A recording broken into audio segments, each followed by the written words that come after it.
nice. And that's what everybody keeps saying. They're like, oh, this is mild. No, it's not. It's really not. And even when it's like 50-something degrees, it's a different kind of 50 degrees than in South Carolina. I mean, we're just not used to this kind of cold. So, but we're thrilled to be here. Thank you so much for coming. Get excited. 30 days till the Iowa caucuses. I cannot believe it.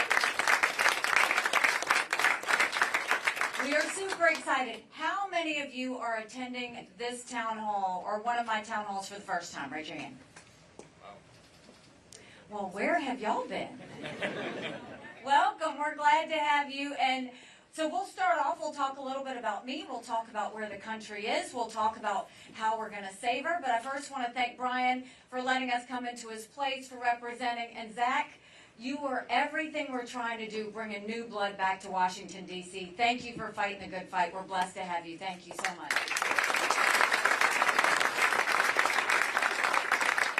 So I was born and raised in a small rural town in South Carolina, 2 stoplights, 2,500 people. I grew up playing on a cotton field and at a dairy farm. And my mom started a business at the living room of our home. 30 plus years later, it was a successful company. I started doing the books for the family business when I was 13. It wasn't until I got to college that I realized that was child labor. I'm not an Ivy Leaguer. I went to a public university. I went to Clemson University. Go Tigers. Graduate with a degree in accounting. Yes, I'm an accountant. Accountants are problem solvers. No offense to the lawyers in the room. Went on and worked in the corporate world for a while, and then I came back home to the family business. And one day I happened to be sitting with my mom, telling her how hard it was to make $1 and how easy it was for government to take it. And my mom said, quit complaining about it, do something about it. I truly did not know you weren't supposed to run against a 30-year incumbent in a primary. I had never been politically active. Once I realized he was related to half the district, the only option was to win. So I went around the district and said, we have way too many lawyers at the State House. They need a really good accountant. And the district took a chance on me, and we won. And when I got to the State House, I really focused in on small businesses. That was where my heart was. I knew small businesses were the heartbeat of our economy, and if we took care of them, we took care of everything else. So after being there 3 or 4 years, South Carolina typically voted on things by a voice vote. All in favor, say aye. All opposed, nay. The ayes have it. But one day they pushed through a bill that would give legislators a pay raise. All in favor, say aye. All opposed, silence. The ayes have it. Yet to this day, you can't find anyone that says they voted themselves a pay raise.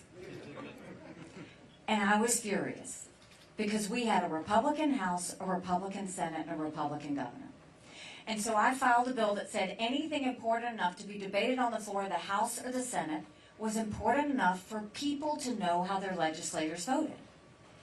And the Speaker of the House said, put the bill away. We don't need to have it. We will decide what the public needs to see and what they don't. Long story short, when I refused to put the bill away, when I refused to talk about it throughout the state of South Carolina, they stripped me of everything. I lost all my committee assignments. They demoted me off of my seniority positions. I could take the well. No one would hear me speak. I could sponsor a bill. No one would co-sponsor. So I ran for governor.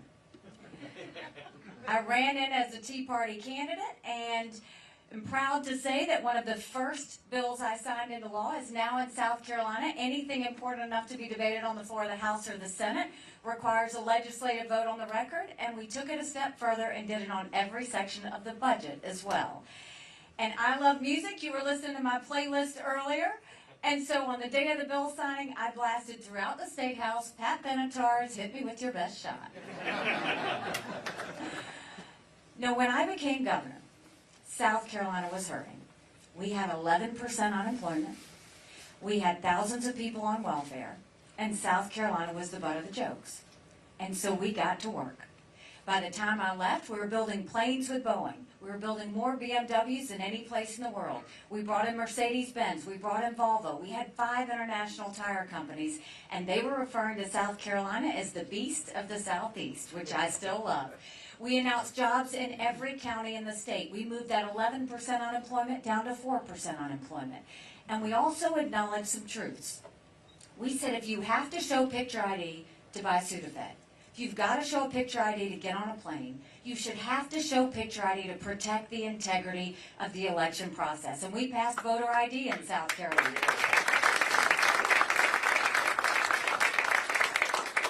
We passed tort reform. We passed one of the toughest illegal immigration laws in the country. We started paying down our debt. We built up our coffers. We made our agencies more conservative and results-oriented for the people.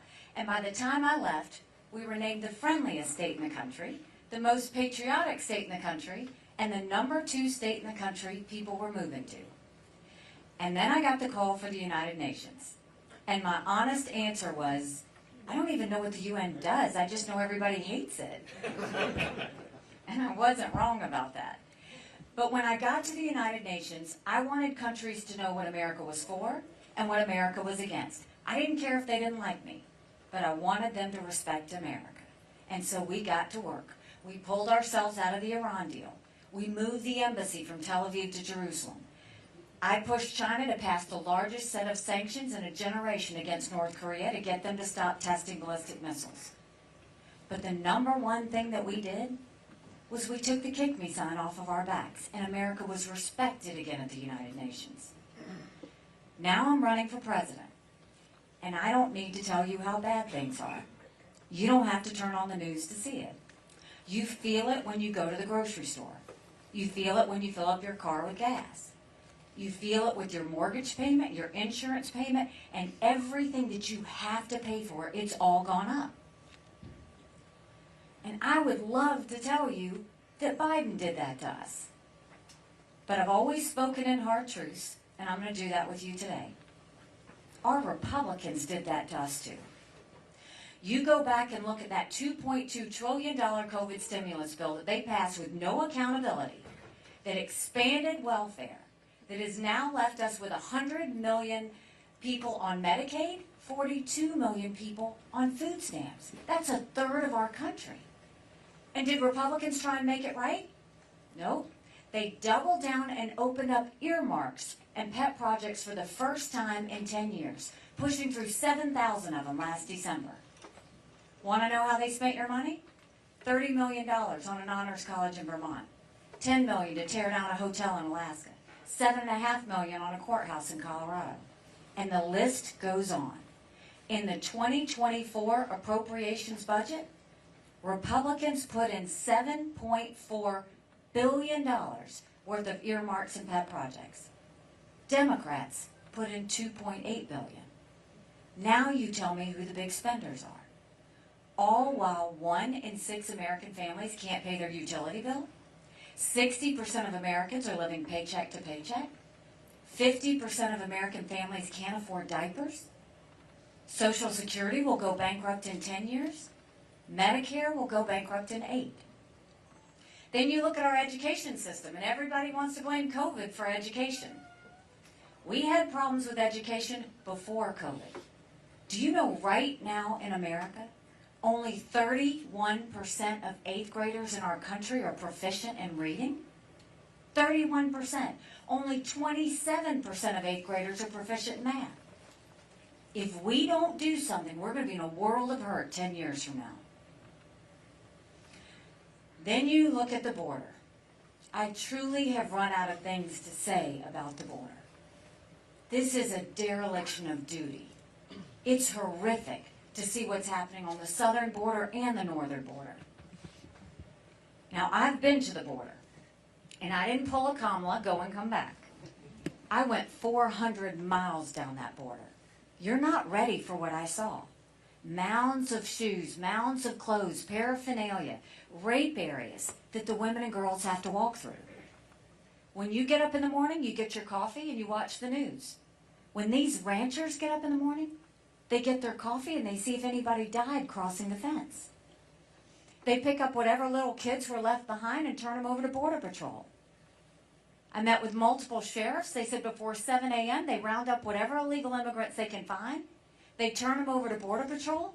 Border Patrol documents them and releases them until their court date years from now. And when I asked Border Patrol about their job, they said, "You want to know what we do? We're glorified babysitters. They don't let us do our job. 8 million illegal immigrants have crossed that border. We've had enough fentanyl cross the border last year that would kill every single American. Number one cause of death for adults 18 to 45, fentanyl. And don't think for a second China doesn't know what they're doing when they send it over. And then my parents always told me, you take care of those who take care of you. I'm going to ask you if we're taking care of those who take care of us. Right now in America, over 33,000 of our veterans are homeless.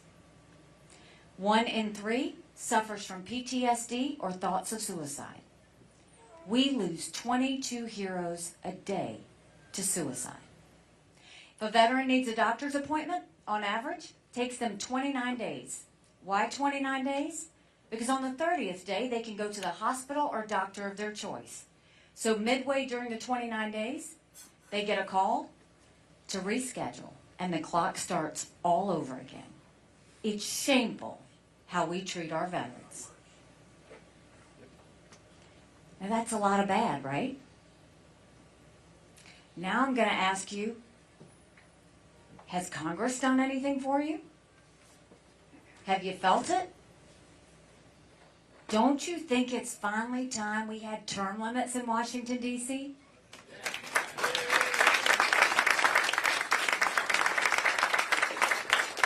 Don't you think we need to have mental competency tests for anyone over the age of 75?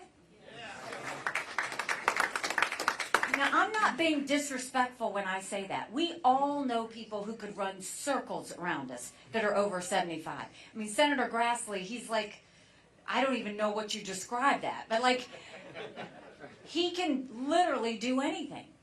But then you've got Joe Biden, right?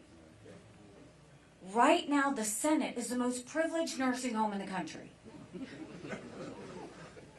We need to be careful. These are people making decisions on our national security. These are people making decisions on the future of our economy. We need to know they're at the top of their game. So that's a lot of bad, right? It's hard to find anything good. But now I'm going to tell you what I told South Carolinians when I became governor. No more whining. No more complaining. Now we get to work. How do we fix it? Let's start with the economy. The first thing we do is we claw back the over $100 billion of unspent COVID dollars that are out there. Instead of 87,000 IRS agents going after middle America, let's get them to go after the hundreds of billions of dollars of COVID fraud. 1 out of every $7 was spent fraudulently. If 8% of our budget is interest, quit borrowing. Cut up the credit cards. You have to balance a budget every day. I had to balance a budget as governor. Why is Congress the only group that refuses to balance a budget? We'll cut the spending, we'll stop the borrowing, we'll eliminate the earmarks, and I will veto any spending bill that doesn't take us back to pre-COVID levels. That will save us trillions.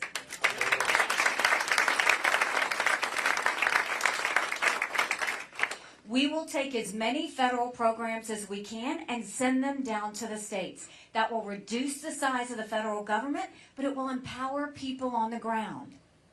Do you know right now 70% of federal employees are still working from home 3 years after COVID?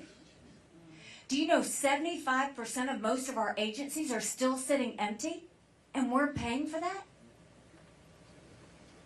We need to open things up for the middle class. Right now we're watching the rich get richer and the poor get poorer. That's why we're going to eliminate the federal gas and diesel tax in this country. And we're going to make sure we cut taxes on the middle class and simplify those brackets. That way we can allow it to breathe. And we're going to make the tax cuts on small businesses permanent. They made those temporary and they made corporate tax cuts permanent. Let's make the small business tax cuts permanent as well.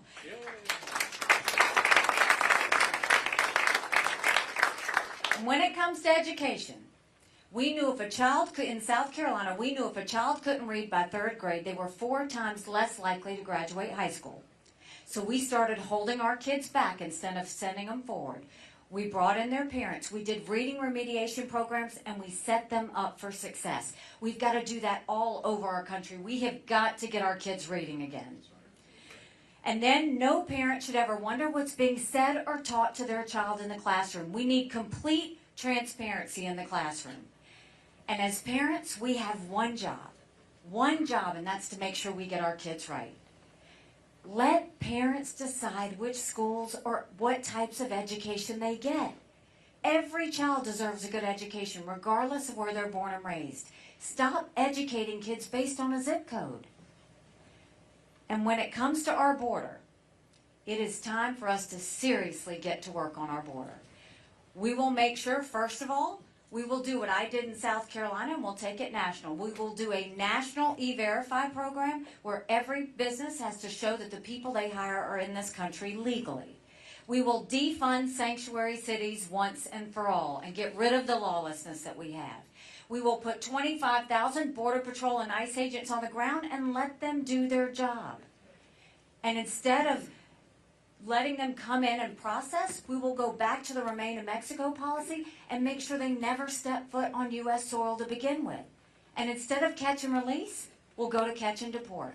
That's how we'll stop the bleeding that's happening at the border. And then when it comes to our veterans, you know, we always see the images when our men and women deploy and the tears that are shed. And then we see the blessings of when, God willing, they come back home to us safely.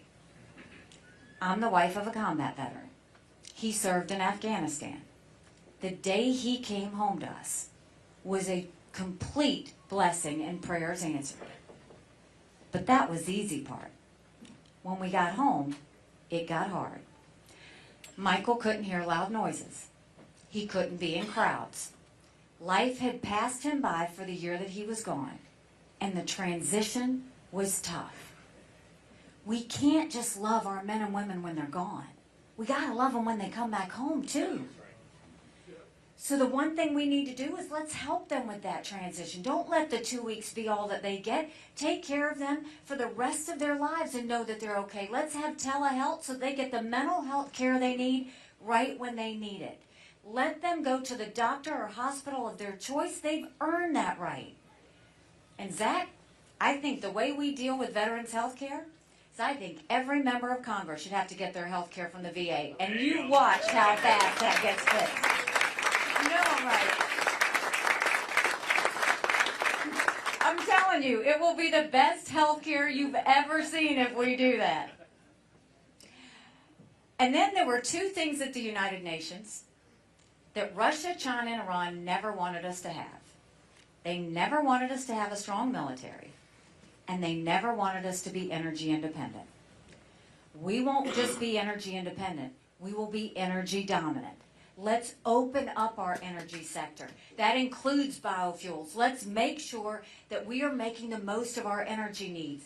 Let's export as much liquefied natural gas as we can. Let's get the EPA out of the way. Right now they care more about sagebrush lizards than they do about whether people can pay their utility bill. And let's speed up the permitting. Let's make sure that they get off the backs of not only our farmers, but of our energy producers. And let's make our energy producers partners with us.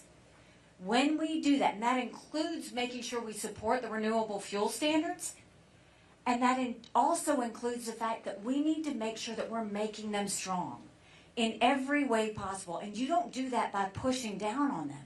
You do that by letting them lift up and really start to export out overseas. That's when we'll see it's an economic boom. So those are the domestic policies. We know how to handle those. Now let's talk about national security. The world literally is on fire. We've got a war in Europe. You've got a war in the Middle East. You've got North Korea testing ballistic missiles. You've got China on the march. But make no mistake, none of that would have happened had we not had that debacle in Afghanistan. The idea that we left Bagram Air Force Base in the middle of the night without telling our allies who stood shoulder to shoulder with us for decades because we asked them to be there. Think about what that told our friends. More importantly, Think about what that said to our enemies. And now, what do you have in Congress? Congress is saying, well, do you support Ukraine or do you support Israel? Do you support Israel or do you support securing the border? Don't let them lie to you like that. That's a false premise. And I'll show you why. Let's start with Ukraine.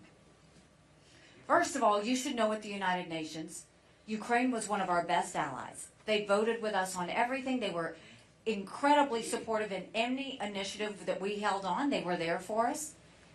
But here you have this pro-American, freedom-loving country that was invaded by a thug.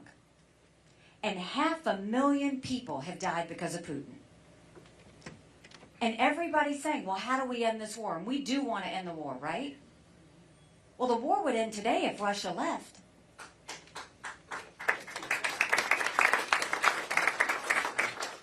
If Ukraine stopped, they lose their country. But the question really is, well, first, why should you care about Ukraine? That's a legitimate question for you to ask. Why should you care about Ukraine? Because dictators always tell us what they're going to do. They're incredibly transparent. Think about it. Hamas said they were going to invade Israel. China said they were going to take Hong Kong. They did. Russia said they were going to invade Ukraine. We watched it. China says Taiwan is next. We better believe them. Russia said after they take Ukraine, Poland and the Baltics are next. Those are NATO countries, and then America's at war. This is about preventing war. It should always be about preventing war. And look at how far Putin has fallen. He's hit rock bottom. We know that. They've raised the draft age to 65. Russia, they have lost 87% of the Russian troops that started this war. They're getting drones from Iran and missiles from North Korea. This is a situation where we can't do what Biden's doing just enough to make sure they don't lose. Let them win. Because guess what? If Ukraine wins, China won't go and invade Taiwan. They're watching. Prior to the Olympics, China and Russia named themselves unlimited partners. Now let's go to Israel. I'm haunted by what happened October 7th. And the reason I'm haunted is because 5 years ago I gave a speech at the UN. And I talked about maps. We knew there were maps, and we knew Hamas had these maps. And it showed that if they could get through the barrier, this is how they were going to kill as many Jews as fast as they could before anybody showed up. And it happened. And now when you want to talk about Israel, God help us if we don't get this right. Israel has been the tip of the spear when it comes to defeating terrorism. It's never been that Israel needs America. It has always been that America needs Israel. And remember, on that horrific day, after they beheaded those people and burned those babies alive and took those girls and raped them at the concert and dragged their naked bodies through the streets of Gaza, what did they say?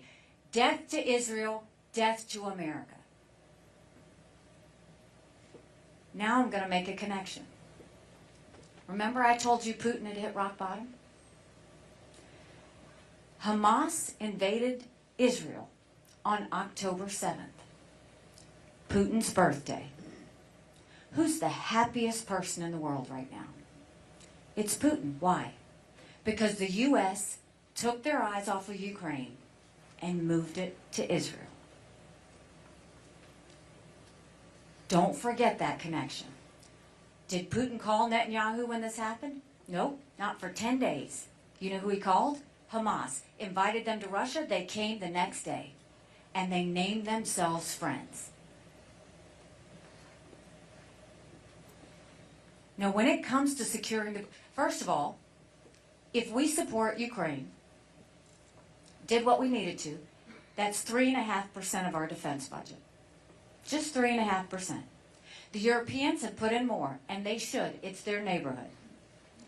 I don't think we should ever give cash to a country, period, because you can't follow it.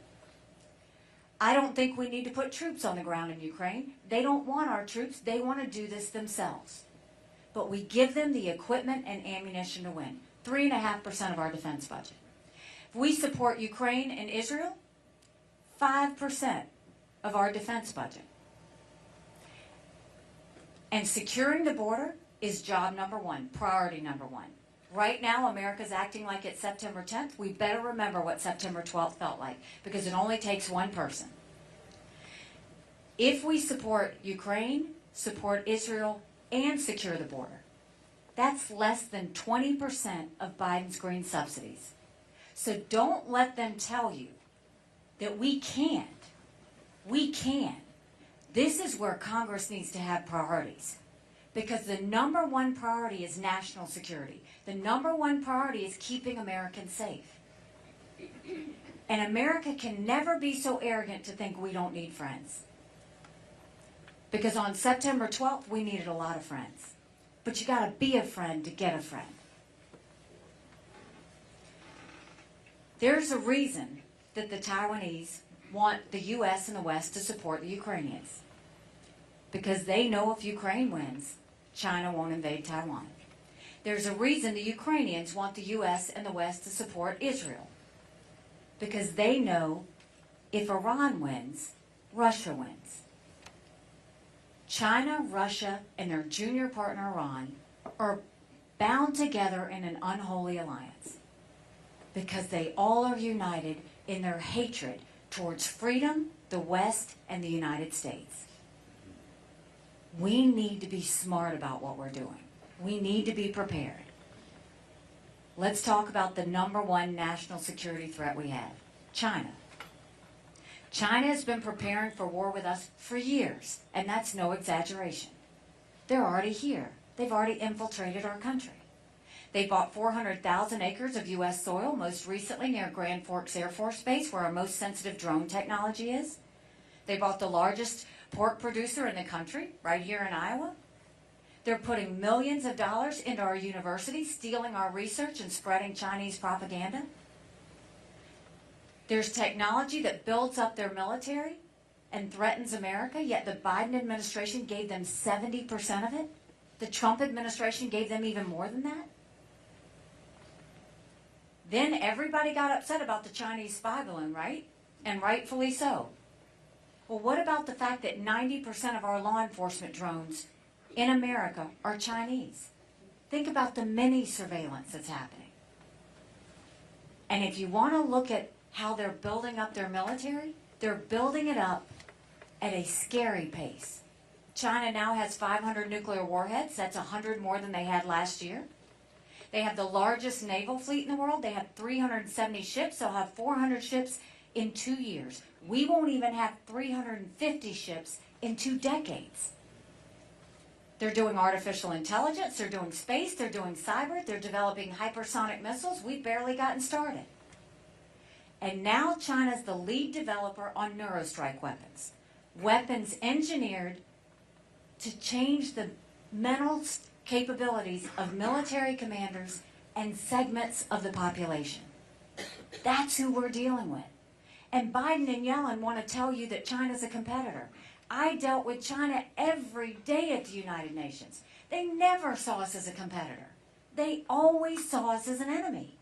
We've got to start looking at China the way they look at us.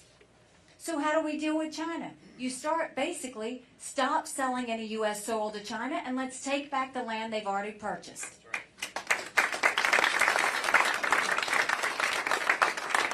We'll go to our universities and we'll tell them, you either take foreign money or you take American money, but the days of taking both are over. And we get that infiltration out of our universities. We make sure that we blacklist every bit of technology that builds up their military and threatens America. And right now, we've watched more Americans die of fentanyl than the Iraq, Afghanistan, and Vietnam wars combined. 75,000 Americans last year alone. We will go to China and say, we're going to end all normal trade relations with you until you stop murdering Americans. You watch how fast they move because they need our economy. And then we'll focus on building up our military. Strong militaries don't start wars. Strong militaries prevent wars. And that doesn't mean throwing money at the Department of Defense. That actually means cleaning it up, getting rid of the bureaucracy, getting rid of the red tape, stop playing favorites with defense contractors. And our generals right now are looking backwards. They're looking at old wars, land, air, and sea. We need to be up on cyber, artificial intelligence, space, hypersonic missiles, submarines. We've got to make sure we're ready for future threats. If we do that, we will be good.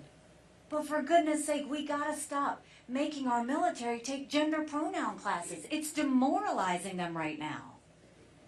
Let's get focused on what we need to be focused on. And when our enemies see that America's strong and back, then they'll be in retreat. So those are the answers. We've got the answers on the domestic side. We've got the answers on the national security side. The one thing we've got to take on first is we've got to end this national self-loathing that's taken over our country. The idea that people say America's bad or rotten or racist. I was elected the first female minority governor in history. America's not racist. We're blessed. Our kids need to know to love America. They need to be saying the Pledge of Allegiance when they start school every day.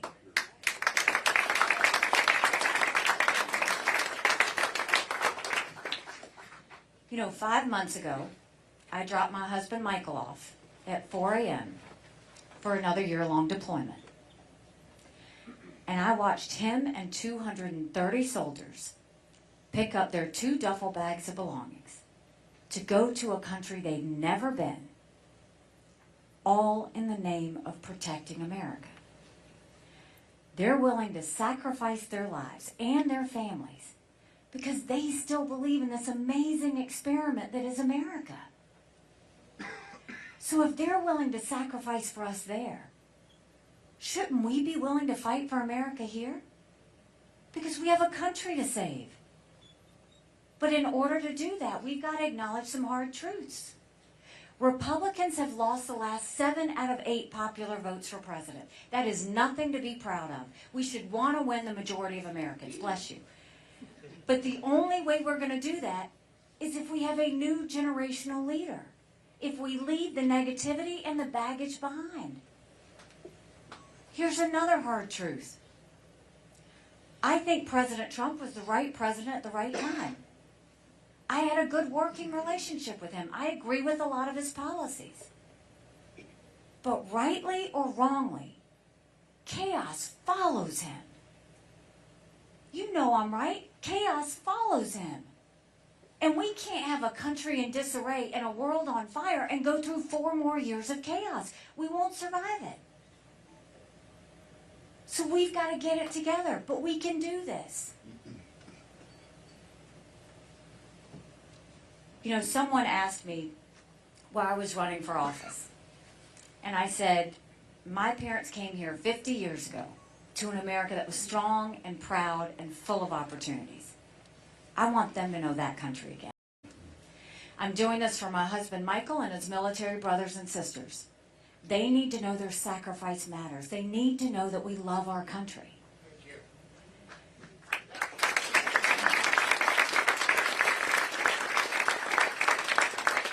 I'm doing this for my daughter who just got married, and I saw how hard it was for her and her husband to buy a home. The average home buyer today, 49 years old. 49 years old. That American dream is leaving us.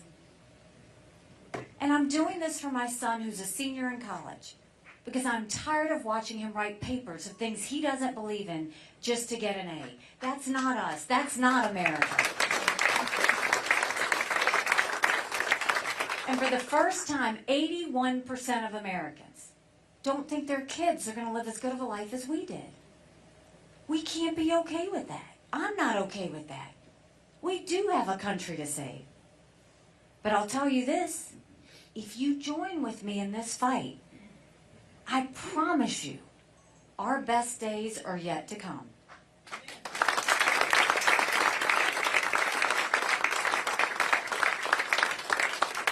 So I want to thank you for your time. We are going to open it up for questions. I do want to say this. 30 days. 30 days until the caucus. And let me tell you, I am seeing the ads that you were seeing on TV. Ron DeSantis has not put one truthful ad up there about me. He has spent millions of dollars against me. And while he's lying about me, I'm going to tell you the truth about him because he doesn't want to hear it. He went into Congress saying he was going to cut spending, yet he raised the debt limit and hundreds of billions of dollars to do it. He tells you he's energy independent, but in Florida, he banned fracking, he banned offshore drilling, and when he was in Congress, he led the charge to ban the renewable fuel standard. And then you go and you look at the situation that he claims he's pro-Israel. You can't be pro-Israel and bring the most anti-Israel Republican into this state who voted against fighting anti-Semitism on college campuses and voted against calling out Hamas. He voted with the squad, and that's who he brought to your state. So while Ron is lying about me, I'm going to tell you the truth about him. This is something you haven't heard me in any town halls. The press can tell you. I have not talked negatively about anybody. But if you've got a lie to win, you don't deserve to win. We're going to win by telling you the truth.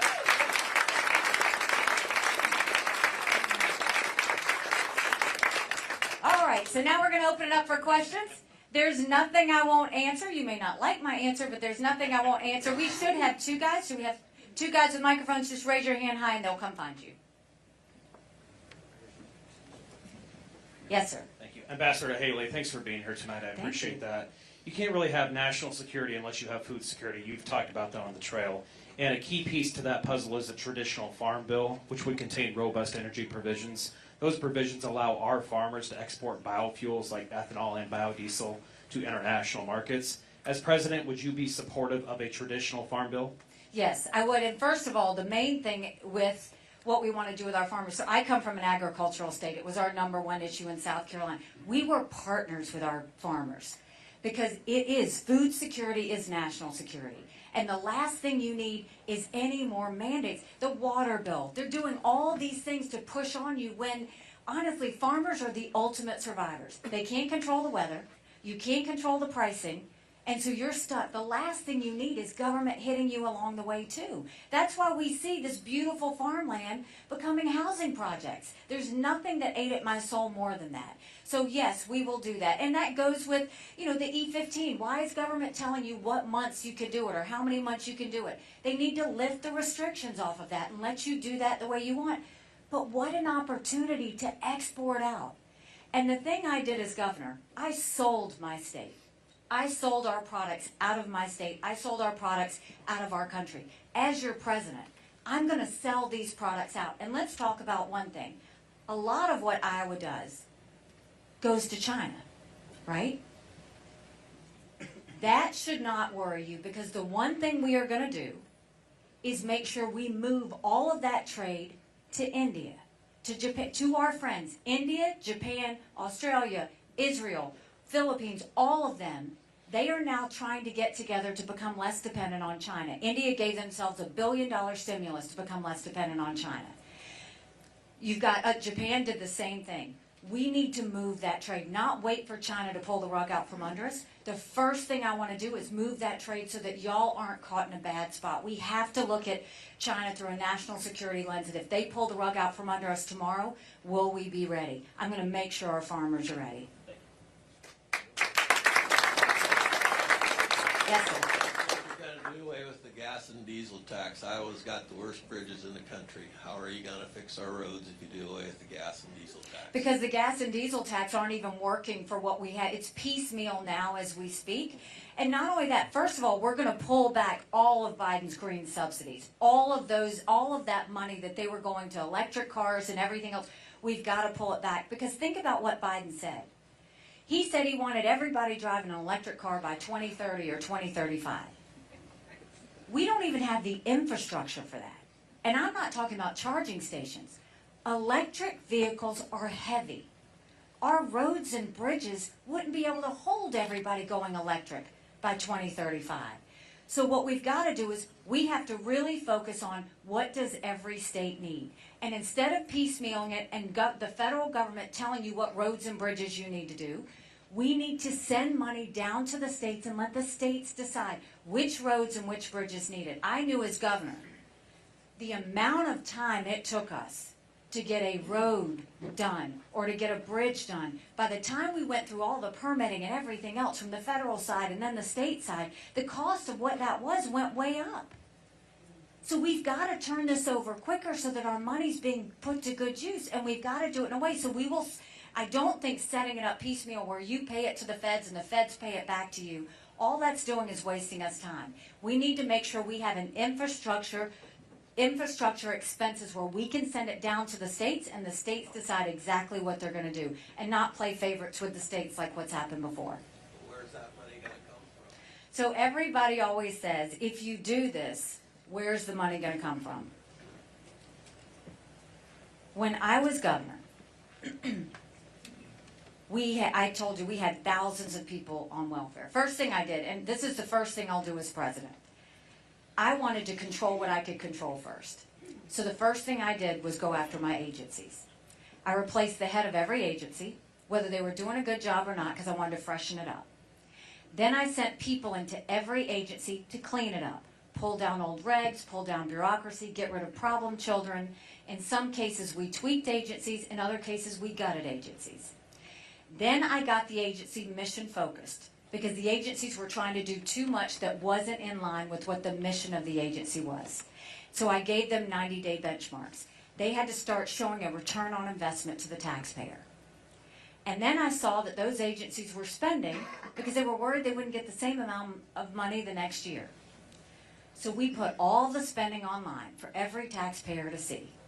And then we incentivized those agencies to give money back to the taxpayers. And magic happened because they started to compete to see who could be the most efficient and the most effective by the taxpayer. And then I went to Congress and gave them a couple of easy things to do. And they remembered what it was like to win again. And then we gave them harder things and harder things. When you start with your agencies first, and then you go and take all those federal programs and you move them down to the states, and you reduce the size of the federal government, there's a lot of money there. When I tell you 70% of employees are still working from home, think about that. 75% of office space is still empty. We've got to look at all of that, every bit of it, and look at priorities. Government was intended to secure the rights and freedoms of the people. It was never meant to be all things to all people. Then what I did was I went and I looked at the people on welfare. And I went and took the people on welfare, instead of them sitting on the couch, which in many cases was a generational thing, I've matched them up with businesses. And I told my businesses, if you will take this person and train them, I will pay for them for X number of weeks. And at the end of it, you decide if you want to hire them. We moved 35,000 people from welfare to work. And we would have celebration parties because for the first time they felt productive. They just didn't know where to get the training. And their kids saw it, and we broke that generational cycle. Then we went into our prison systems. I wanted to know how they got in, what happened to them when they were there, and what happened when they left. And we completely reformed the prison system. We started giving them computer classes. We taught them how to build a resume. We gave them financial planning. We gave them family planning. We gave them faith-based help if they would take it. And then I put equipment behind the fence. And we taught them a skill. Now in South Carolina, when someone leaves the fence, they've got jobs to go to the next day. We have the lowest recidivism rate in the country. When you focus on lifting up everybody, magic happens. Because all of a sudden, that's how we turn South Carolina into an economic powerhouse, is you get rid of all the bureaucracy and the cash that opens up with that. You start saying, how do we make it more effective? You don't let them sit on the couch and pay them for it. You train them and put them to work so that they can have a future. You don't assume inmates are just there and they're going to rot away. You go and make sure that when they get out, they're productive members of society. All of that causes an economic engine. Then you go and you sell the products in your state. When I say energy, that is such an economic boom for us. We should be selling that out. We should be making things in America again. We need vocational classes back into our high schools. And in South Carolina, we had apprenticeships. We taught our kids how to build the things we were making. We got them invested in our economy before they finished. It's a tone at the top moment. Don't let them tell you we don't have money. I'm not going to tax you. They have enough of our money. People are tired of working for government. It's time for government to start serving the people again. That's what I'll make sure we do.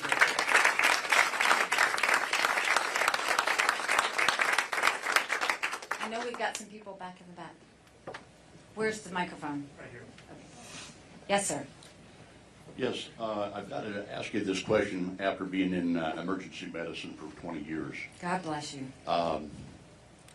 What is your standing on the gun violence in this country? Well, I thought you were going to ask me about health care, but I can talk about gun violence too.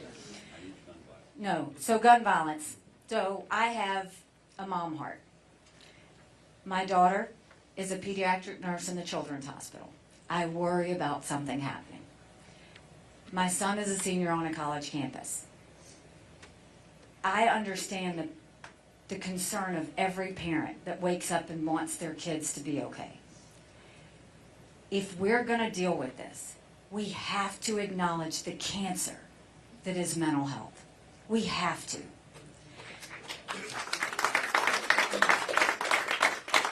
Right now, 1 in 3 Americans have a mental health issue. But if treated, they can live a perfectly normal life. The problem is we don't have enough mental health therapists. We don't have enough mental health centers to get treatment.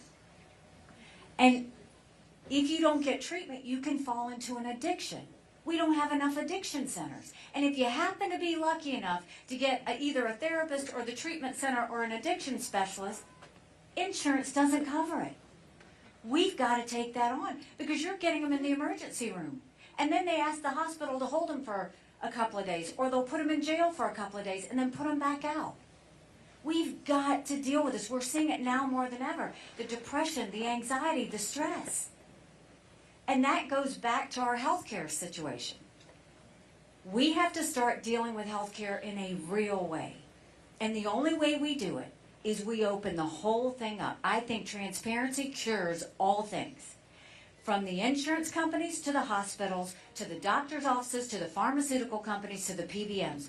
Open them up and make them show us everything. My mom was in the hospital. We take care of my parents. They both live with us. My mom was in the hospital. And when she was in the hospital, the nurse came to her and said, "Here's 2 Tylenol for you." And she said, "I don't need it." And she said, "Honey, you might as well take it. You're going to pay for it anyway." And then when we got the hospital bill, no one talked to us about that hospital bill. Why? Because the insurance company negotiated with the hospital, and they didn't think we needed to be there. I'm tired of the patient being in the back seat and having others decide it for us. If we just dealt with insurance companies, we'd cut our health care in half. In half. But if you make it transparent, not pick on one side of it, you really open up every side of it, then we see their warts. And then we can start taking it on.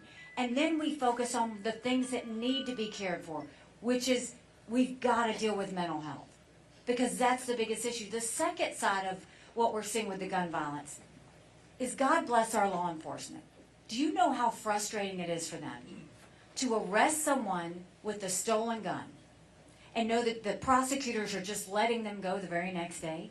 If you don't prosecute according to the law, they're going to keep doing it over and over again. We've got to get those stolen guns off the street. We've got to start bringing law and order back to our cities. That's the only way we're going to take care of it. But mental health is the biggest issue. We have to, 80% of mass shootings had someone who was struggling with a mental health issue. We've got to make sure that we're giving them the treatment they need. Andrew, I see you back there. Okay, I understand about the illegals that come in from Mexico, but what about the illegals that are coming into our country from overseas?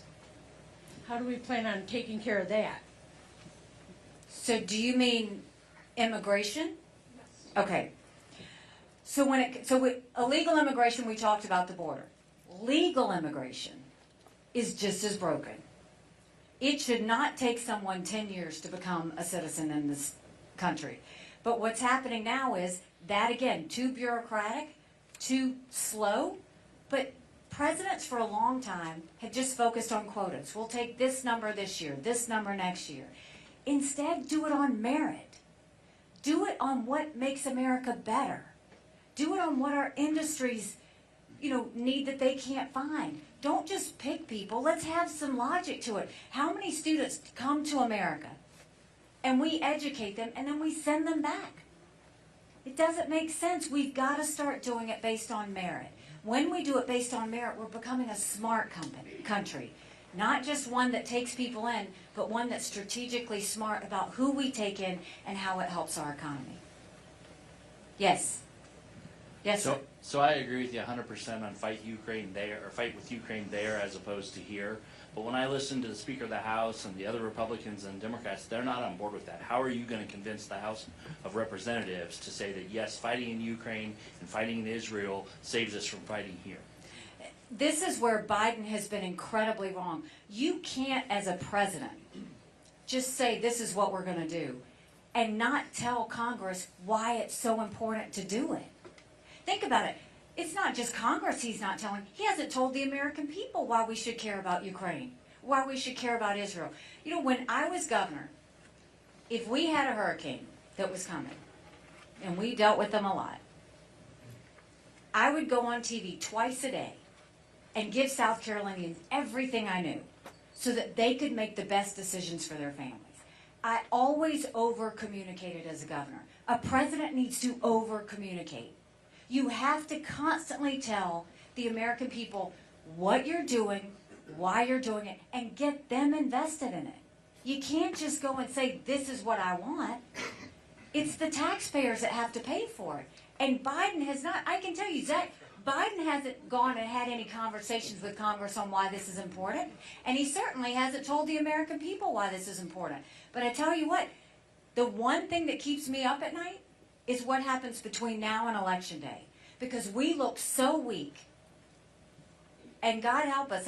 Right now, our enemies know this is the weakest we've ever been. But I will constantly communicate, not only to Congress, but to the American people on why we should care about certain things. It's important.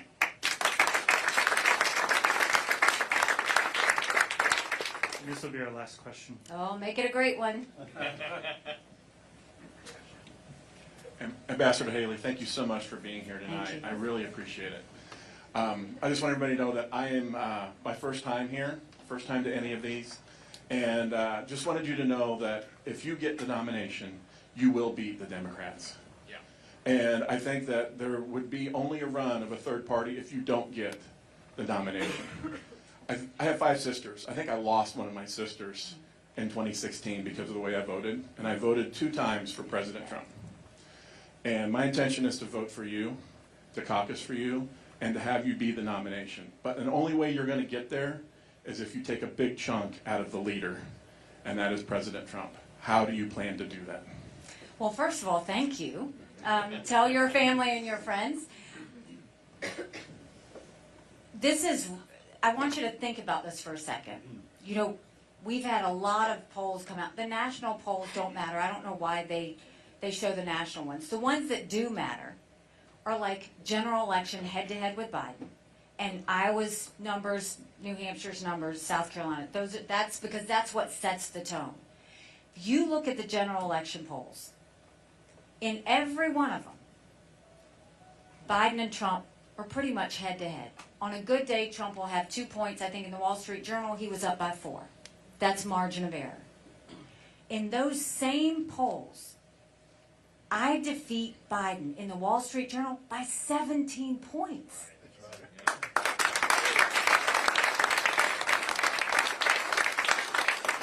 So if you win by 17 points, think about what that is. That's so much more than the presidency. That's governorships. That's the House. That's the Senate. But that's a mandate. That's a mandate to stop the spending and get our economy back on track. That's a mandate to get our kids reading again. That's a mandate to finally secure the border. That's a mandate to have law and order back in this country. And that's a mandate to make sure that we have a strong America so that we're proud again. That's what that does. It changes the entire thing. Everything changes if we do that. No more nail biters. None of us wants a nail biter. And the way we know that, 75% of the country said they don't want a Trump-Biden rematch. So the way we win is if every one of you decide to caucus for me, we can get this done. Look, we recently had 2 major endorsements. One was the most conservative, freedom-loving, grassroots organization in the country endorsed us. And so we've got people on the ground, knocking on doors, making phone calls, making sure we get people to caucus. We've got a good ground game going, and that's something that's really important. The second thing going into New Hampshire, we just got the Live Free or Die governor's endorsement, which I'm thrilled about. And I thought, wouldn't it be nice if we had a Live Free or Die country? It's time we have something like that. So that is going well for us there. Right now, you're going to see me get used to this face. I'm going to fight for you. I'm going to fight to earn every single person's vote because we have a country to save. And I know we can do it. But it's going to take a lot of courage from everybody in this room. Courage for me to run. And courage for every one of you to know, don't complain about what happens in a general election if you don't play in this caucus. It matters.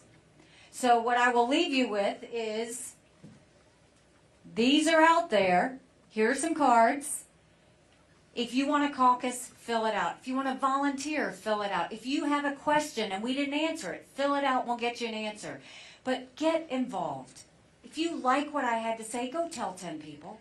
Tell them to go to NikkiHaley.com. Take a yard sign. Make sure that you get involved with our teams. Tell your friends and family because they trust you. And I trust you to get this right. If you don't like what I've had to say today, shh. Just don't say anything and don't tell anyone you were here. God bless you. Thank you so much.